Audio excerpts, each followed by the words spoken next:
Knowledge പോയിന്റിലേക്ക് എല്ലാവർക്കും സ്വാഗതം. CM കിഡ്സ് സ്കോളർഷിപ്പ് അല്ലെങ്കിൽ LSSലേക്ക് തിരഞ്ഞെടുക്കപ്പെട്ട GK ക്വസ്റ്റ്യൻസ് ആണ് ഇന്ന് നിങ്ങൾ പഠിച്ചുകൊണ്ട് തന്നെ പോകണം. അപ്പോൾ നമുക്ക് നോക്കാം. ഇന്ത്യയിലെ ഏറ്റവും വലിയ കൊടുമുടിയായ കാഞ്ചൻജംഗ സ്ഥിതി ചെയ്യുന്ന സംസ്ഥാനം ഏത്? സിക്കിം. തലസ്ഥാനം ഗാംഗ്ടോക്ക്. കേന്ദ്ര ഉപരിതല ഗതാഗത വകുപ്പ് മന്ത്രിയുടെ പേര്? നിതിൻ ഗഡ്കരി. ആയുഷ് മേഖലയിൽ എല്ലാ പ്രവർത്തനങ്ങളിലും നിരീക്ഷണ സോഫ്റ്റ്വെയർ സംവിധാനം ആദ്യമായി ഒരുക്കിയ സംസ്ഥാനം ഏത്? കേരളം.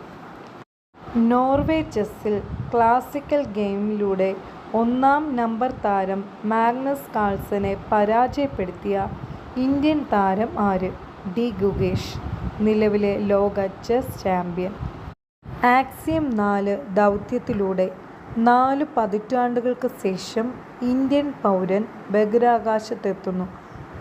ബഹിരാകാശ യാത്രയിൽ പങ്കെടുക്കുന്ന ഇന്ത്യക്കാരൻ ആര്? ശുഭാംശു ശുക്ല.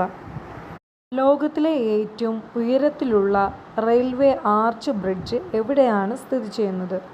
ജമ്മു കാശ്മീരിലെ ചിനാബ് പാലം. നദിയിൽ നിന്നും 359 മീറ്റർ ഉയരത്തിൽ. ലോകത്തിലെ ഏറ്റവും വലിയ ചരക്ക് കപ്പൽ ആദ്യമായി ഒരു ദക്ഷിണേഷ്യൻ തുറമുഖമായ വിഴിഞ്ഞത്തെത്തി. കപ്പലിൻ്റെ പേരെന്ത്? MSC Irina. മധ്യ കേരളത്തിലെ 14 പട്ടണങ്ങൾക്ക് ട്രെയിൻ യാത്രാ സൗകര്യം ലഭ്യമാക്കുന്ന പുതിയ റെയിൽവേ പദ്ധതിയുടെ പേരെന്ത്? ശബരി റെയിൽപാത, അങ്കമാലി മുതൽ എരുമേലി വരെ. 2025 IPL 2020 ക്രിക്കറ്റ് ട്രോഫി നേടിയ ടീം ഏത്? Royal Challengers Bangalore. 2025 ലോക പരിസ്ഥിതി ദിന സന്ദേശം എന്തായിരുന്നു? പ്ലാസ്റ്റിക് മലിനീകരണം അവസാനിപ്പിക്കുക.